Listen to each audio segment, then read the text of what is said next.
والا ہماری حکومت ان قریب ایک بل پاس کرنے جا رہی ہے، اور اس بل کا مسودہ کیا ہے؟ مسودہ یہ ہے کہ کوئی آدمی 18 سال کی عمر سے پہلے مسلمان نہیں ہو سکتا۔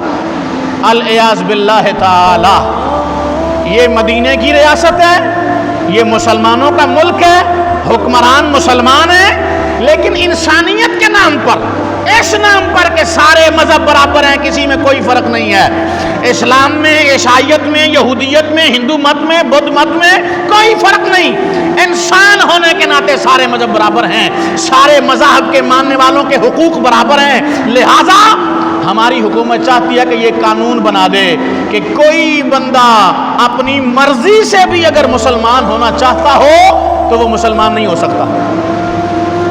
ایسا قانون بنایا گیا ہے، اس کا مسودہ تیار ہو گیا ہے، وہ پاس ہونے کے لیے اسمبلی میں جانے والا ہے، وہ بل پاس ہونے کے لیے اسمبلی میں جانے والا ہے، جس میں ایک شک یہ ہے کہ 18 سال کی عمر سے پہلے کوئی مسلمان نہیں ہو سکتا۔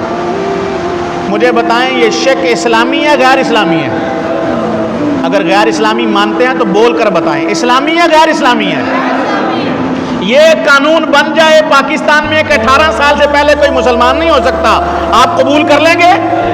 آپ کو یہ گوارا ہے کہ ملک عزیز وطن پاکستان، جس کا نام اسلامی جمہوریہ پاکستان ہے، جس کی بنیاد لا الہ الا اللہ ہے، اس ملک میں یہ قانون بن جائے کہ 18 سال سے پہلے اگر کوئی بندہ کلمہ پڑھ لیتا ہے تو اسلامی حکومت میں 18 سال تک اسے غیر مسلم ہی تصور کیا جائے گا، نعوذ باللہ من ذالک، غیر مسلم ہی مانا جائے گا، العیاذ باللہ تعالی۔ اس نے کلمہ پڑھ لیا ہے، وہ سب کچھ چھوڑ کر محمد رسول اللہ کی غلامی میں آ رہا ہے، لیکن اگر یہ قانون پاس ہو گیا تو ملک کا قانون کہے گا کہ جب تک آپ کی عمر 18 سال نہ ہو جائے آپ مسلمان تصور نہیں ہو سکتے۔ دوسری شک یہ ہے کہ اگر کوئی 18 سال بعد اپنی مرضی سے کلمہ پڑھنا چاہے تو اسے کیا کرنا ہوگا؟ وہ اپنے علاقے کے سیشن جج کے پاس جا کر درخواست دے گا کہ میں مسلمان ہونا چاہتا ہوں۔ سیشن جج صاحب ہفتے کے اندر اس کا انٹرویو کریں گے، پھر 90 دن اس بندے کو تنہائی میں رکھا جائے گا، اور جس مذہب کا ماننے والا ہوگا اس مذہب کا اسکالر اسے دیا جائے گا، اور پھر 90 دن وہ مختلف ادیان کی کتابیں پڑھے گا، تقابل ادیان کی کتابیں، لٹریچر اسے پڑھایا جائے گا۔ 90 دن بعد جب وہ سارے مذہبوں کی کتابیں پڑھ کر اپنے اسکالر سے رہنمائی لے کر واپس آئے گا تو سیشن جج اسے پوچھے گا کہ مسلمان ہونا ہے؟ اب اگر وہ انکار کر دے گا تو یہ تو مسلمان بھی نہ ہوا، اور دوسرا یہ کہ جس نے اسے ترغیب دی ہوگی اسلام کی اسے 2 سال قید کی سزا سنا دی جائے گی، اس پر اسی وقت FIR ہو جائے گی، پرچہ ہو جائے گا، اسے 2 سے 5 سال قید ہوگی اور 50,000 سے لاکھ روپے جرمانہ ہوگا۔ یہاں تبلیغ اسلام پر پابندی کا بل پاس کرنے جا رہی ہے ہماری حکومت، وہ حکومت جس کا حکمران جو ہے وہ آ کر شروع ہوتا ہے تو سورہ مبارکہ کی تلاوت کرتا ہے، کوئی آیت پڑھتا ہے جو اسے صحیح پڑھنی نہیں آتی، جو تسبیح اپنے ہاتھ سے نہیں نکلنے دیتا، وہ حکمران جو بات کرتا ہے تو کہتا ہے کہ میں پاکستان کو مدینے کی ریاست بنانے جا رہا ہوں۔ اس ملک میں یہ بل بننے جا رہا ہے کہ اگر کوئی 18 سال کے بعد بھی مسلمان، پہلے تو 18 سال تک کا کوئی بندہ مسلمان ہو ہی نہیں سکتا، کلمہ پڑھ ہی نہیں سکتا، پہلی بات تو یہ اسلام مخالف ہے، غیر شرعی، غیر آئینی ہے۔ جناب علی مرتضیٰ مشکل کشا کرم اللہ تعالی وجہ الکریم نے جب کلمہ پڑھا تو آپ کی عمر 7 سال تھی۔ کتنی عمر تھی جی؟ 7 سال۔ کتنی عمر تھی؟ اب اگر کوئی کہتا ہے کہ کم عمر بندہ مسلمان نہیں ہو سکتا تو اس کا مطلب ہے وہ جناب علی کے ایمان کا انکار کر رہا ہے۔ 7 سال کی عمر میں جناب علی نے کلمہ پڑھا، اور جناب ابو محذورہ رضی اللہ تعالیٰ عنہ میرے آقا کے بڑے جید صحابی ہیں، مکہ مکرمہ کے مؤذن ہیں، مکہ فتح ہو گیا، رسول دو عالم اسلام کے حنین کے واپسی پر میرے آقا غلاموں کو حکم دیا اذان کہیں، ادھر اذان ہو رہی تھی، ادھر ابو محذورہ ابھی بچپن میں ہیں، چھوٹے بچے ہیں، بچوں کو جمع کیا، اذان کی نقل اتارنا شروع کر دی، میرے نبی نے بچوں کی آواز سن لی، اذان ہو گئی، محبوب نے کسی کو بھیجا کہ ان بچوں کو میرے پاس لے کر آؤ، رسول دو عالم اسلام نے ان سب کو بلایا اور بلا کر کہا تم میں سے کسی کی آواز میں نے سنی ہے، تو جناب ابو محذورہ کہتے ہیں سب نے میری طرف اشارہ کیا کہ یہ تھا جو اذان کی نقل اتار رہا تھا، جو اذان کی نقل میں اب اونچی آواز، ابھی مسلمان نہیں ہوئے، نقل اتار رہا تھا۔ میرے نبی نے باقی سب کو بھیج دیا، جناب ابو محذورہ کہتے ہیں مجھے روک لیا اور کہا کہ اٹھ کھڑا ہو اور اذان پڑھ۔ جناب ابو محذورہ کہتے ہیں میں جب کھڑا ہو رہا تھا تو اس وقت نبی کریم علیہ السلام اور آذان سے زیادہ کوئی ناپسند شے میرے دل میں نہیں تھی، لیکن جو ہی میں نے آذان پڑھی اللہ نے مصطفیٰ کی محبت بھی سینے میں پیدا کر دی، آذان کی محبت بھی پیدا کر دی۔ آذان پڑھ لی تو پھر حضور سے زیادہ برے زمانے میں کوئی محبوب نہیں تھا۔ میں نے کلمہ پڑھ لیا، مسلمان ہو گیا۔ رسول دو عالم علیہ السلام سے کہا کہ اگر آپ مجھے اجازت دیں تو کعبے میں نہ آنے دیا کروں، تو میرے نبی نے کہا جا تیری ڈیوٹی لگا دی ہے، جب تک تو زندہ رہے گا کعبے کا تجھے مؤذن بنا دیا ہے۔ کعبے میں جناب ابو محذورہ رضی اللہ تعالیٰ عنہ بچپن میں مسلمان ہوئے، چھوٹی عمر میں کلمہ پڑھا، اور اس سے بھی بڑی بات جناب رسول دو عالم علیہ السلام کے ایک غلام کی ہے۔ اب مکے میں دستور یہ ہے کہ جب کوئی قافلہ سفر ہوتا ہے راستے میں قزاق اور ڈاکو لوٹ لیتے ہیں، بچوں اور عورتوں کو قیدی بنا لیتے ہیں اور پھر انہیں فروخت کر دیتے ہیں دوسرے شہر منڈی میں جا کر۔ اسی طرح ایک قافلہ لوٹا گیا، ایک بچے کو قیدی بنایا گیا، مکے میں لا کر فروخت کر دیا گیا۔ اس بچے کو جس نے خریدا اس نے مکے کی ایک رئیسہ خاتون کو تحفے میں دے دیا۔ اس رئیسہ خاتون کی قسمت کا ستارہ چمکا اور اس رئیسہ نوابزادی خاتون کا مصطفیٰ سے نکاح ہو گیا۔ وہ عزت والی مالدار خاتون جناب خدیجہ ہیں جنہیں وہ غلام ملا اور نکاح ہوا میرے نبی کے ساتھ۔ جناب خدیجہ نے جب رسول دو عالم سے نکاح ہو گیا تو وہ بچہ جو غلام تھا اسے مصطفیٰ کی بارگاہ میں پیش کر دیا۔ رسول دو عالم محبت فرمانے لگے اب میرا نبی تو اونچ نیچ کی فرق مٹانے آیا ہے، میرا نبی تو غلام آقا کا فرق مٹانے آیا ہے، میرا نبی تو چھوٹے بڑے کا فرق مٹانے آیا ہے۔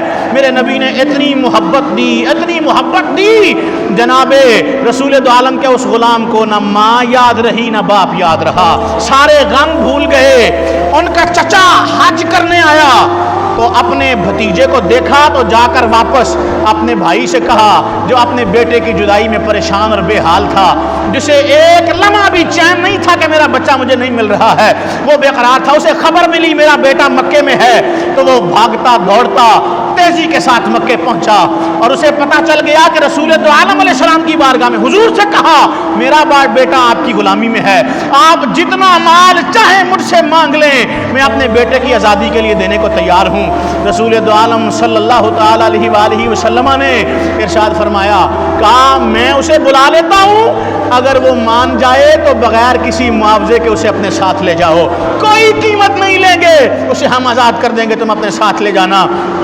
اس بچے کو بلایا گیا، بلا کر رسول دو عالم علیہ السلام کی بارگاہ میں پیش کیا گیا۔ میرے نبی نے کہا تیرا باپ تجھے لینے آیا ہے، کیا تو جانا چاہتا ہے؟ تو اس بچے نے باپ کی طرف ایک نگاہ دیکھا اور کہا کہ یا رسول اللہ میں آپ کا دامن چھوڑ کر نہیں جا سکتا ہوں، حضور میرا باپ ضرور ہے، محبت بھی بڑی کرتا ہے مجھ سے، میرے بغیر بے چین بھی بڑا ہے، جتنے ماہ ہو گئے ہیں اس سے بچھڑا ہوں، اسے چین کی نیند بھی نہیں آئی ہے، مجھے سب کچھ پتا ہے، لیکن یا رسول اللہ جتنی محبت آپ سے مل گئی ہے مجھے میرے باپ کی محبت کی ضرورت ہی نہیں رہی ہے، حبیب آپ میرے باپ سے کہہ دیں میں نہیں جانا چاہتا۔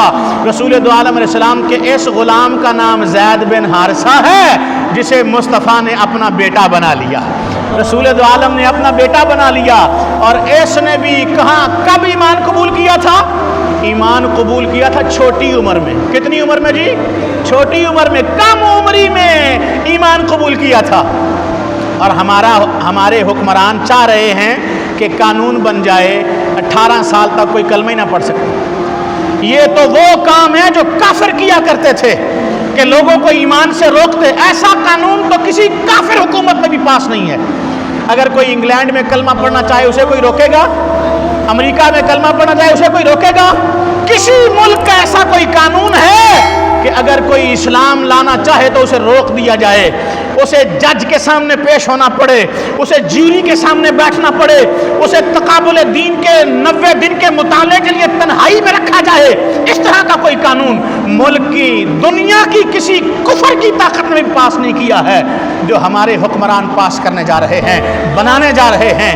خدا کی قسم ہے یہ اسلام کی بنیاد پر کاری ضرب ہے، یہ اسلام کی تبلیغ کو روکنے کے لیے یہ سارے کام ہو رہے ہیں۔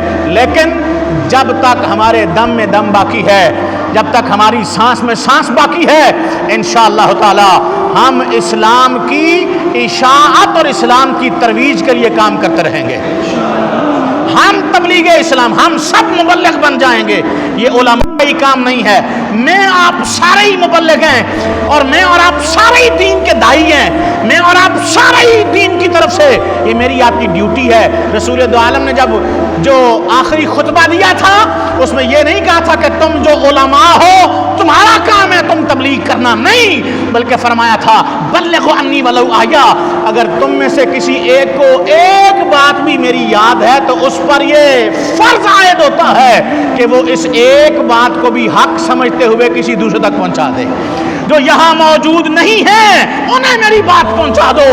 1,00,000 صحابہ تھے جو رسول عالم علیہ السلام کے غلام میرے آقا کا خطبہ سن رہے تھے حج کے دن عرفات کے میدان میں، وہ 1,00,000 صحابہ پوری دنیا میں پھیل گئے، اور پھر ساری دنیا میں پھیل گئے، اور پھر دنیا نے دیکھا کسی کا مزار ہمیں چین میں ملتا ہے، کسی کا مزار ہمیں پاک پتن میں ملتا ہے، کسی کا مزار ہمیں ساؤتھ افریقہ میں ملتا ہے، کسی کا مزار ہمیں ترکی میں ملتا ہے۔ وہ سارے کے سارے یہ مشن لے کر نکلے تھے، یہ پیغام لے کر نکلے تھے کہ حضور تو چلے گئے ہیں لیکن جو مشن دے کر گئے ہیں اپنی زندگیاں دے کر اس مشن کو باقی رکھنا ہے۔ تو ہم بھی انشاءاللہ اس مشن کے لیے کام کریں گے۔ یہودی قوتیں اور ہنودی قوتیں، غیر مسلم این جی اوز ملک عزیز کا ماحول خراب کرنا چاہتی ہیں۔ ہم حکومت وقت کو بھی، اداروں کو بھی، پارلیمنٹ میں موجود ایک ایک لا الہ الا اللہ کہنے والے کو بھی یہ دعوت فکر دے رہے ہیں کہ کس منہ سے کھڑے ہو گئے اپنے رب کی بارگاہ میں جا کر، کس منہ سے کھڑے ہو گئے اپنے رب کے حضور جا کر۔ دین تو کہہ رہا ہے جو کلمہ چھوڑ کر پھر جائے اس کے لیے حکم یہ ہے کہ وہ واجب القتل ہے۔ وہ کیا ہے جی؟ واجب القتل ہے۔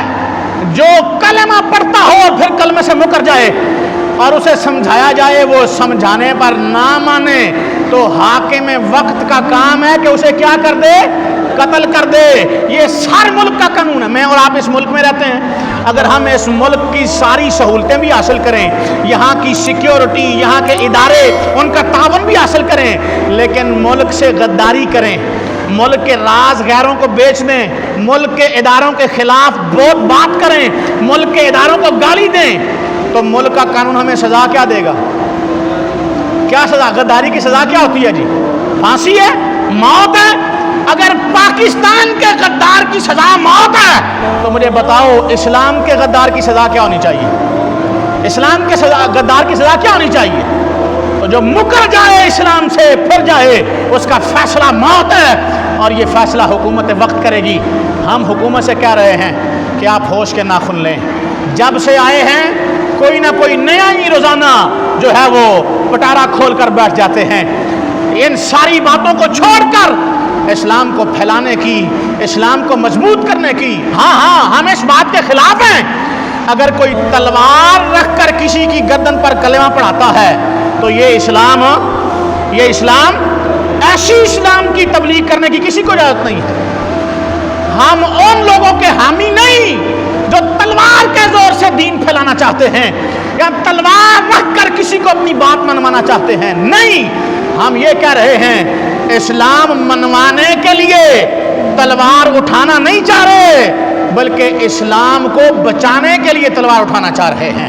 کہ کوئی اسلام کے خلاف اٹھ کر اسلام کو مٹانے کی کوشش کرے تو ہم آگے سے خاموش رہیں اور کہیں کہ جی کوئی بات نہیں ہے، سب کو آزادی ہے، جو مرضی کوئی چاہے کرتا رہے۔ اب دیکھیں کافر رسول اللہ کو گالیاں دیتے ہیں معاذ اللہ، اور پھر بعد میں ان کا حکمران کہتا ہے کہ ہم تو اس بات سے نہیں روک سکتے، ہر بندے کو آزادی ہے، جو چاہے وہ کر سکتا ہے۔ ساری دنیا میں اگر کوئی اسلام کو گالی دے تو اس کا حق ہے، وہ کہتے ہیں اس کا حق ہے، اس کی مرضی ہے، وہ جو مرضی کرے۔ اور پاکستان میں کوئی اپنی مرضی سے بھی کلمہ پڑھنا چاہے تو حکومت کہتی ہے ہم نہیں پڑھنے دیں گے، ہم نہیں پڑھنے دیں گے، ہم روک دیں گے جب تک وہ 18 سال کا نہیں ہوتا، تب اسے کلمہ پڑھائیں۔ کوئی گالی دے تو یہ روکنے کے لیے تیار نہیں ہے، کوئی گالی دے تو یہ مقابلہ کرنے کے لیے تیار نہیں ہے۔ لیکن کوئی کلمہ پڑھے تو یہ روکنے کے لیے تیار بیٹھے ہیں، یہ اس کے لیے لابنگ کر رہے ہیں۔ ان کیمرہ علماء کو ہم سرکاری ملاؤں کو بھی کہنا چاہتے ہیں، یہ بات یاد رکھیں، ہم سرکاری ملاؤں کو بھی کہنا چاہتے ہیں، حکومت کے خرچے پر پلنے والے مولویوں کو بھی کہنا چاہتے ہیں کہ تمہارے فتوے اور تمہاری باتیں ہمیں اسلام سے دور نہیں کر سکتی ہیں۔ وہ لوگ جنہوں نے امام حسین کے قتل کا فتویٰ دیا تھا، ہم سمجھیں کہ تم ان کی نسل سے ہو، تم ان کی نسل سے ہو جو داڑھیوں پگڑیوں والے نمازیں پڑھنے والے حسین کے مقابلے میں آ کر کھڑے ہو گئے تھے۔ ہم سمجھیں گے سرکاری خرچوں پہ پلنے والے ملاؤں کو ہم یہ کہنا چاہتے ہیں، ہم سمجھیں گے تم ان کی یزیدیوں کی نسل میں سے ہو جو اسلام کے مخالف کھڑے ہو گئے ہو۔ کوئی سرکاری مولوی، کوئی اسلامی نظریاتی کونسل والا، کوئی سرکاری سیاسی پارٹی کا مولوی ہرگز اس بل کے حق میں کھڑا نہ ہو کہ یہ بل اسلام کا سودا ہے، یہ اسلام اور ایمان کا وپار ہے اور یہ کوئی بھی مسلمان گوارا کر سکتا نہیں کر سکتا ہے۔ ہم اسلام کے لیے کھڑے ہیں، ہمیں کائنات کی ہر شے سے زیادہ ایمان پیارا ہے، کائنات کی ہر شے سے زیادہ ایمان پیارا، ہمیں ایمان سے ہم مر جانا گوارا کریں گے لیکن ایمان سے پھر جانا یہ ہمیں گوارا نہیں ہے۔ رسول دو عالم صلی اللہ تعالیٰ علیہ وآلہ وسلم کی تعلیمات پر اللہ کریم ہمیں عمل کرنے کی توفیق نصیب فرمائے اور ایمان پر اللہ ہمیں صراط مستقیم پر اللہ ہمیں استقامت عطا فرمائے۔ آمین واخر دعوانا الحمدللہ رب العالمین۔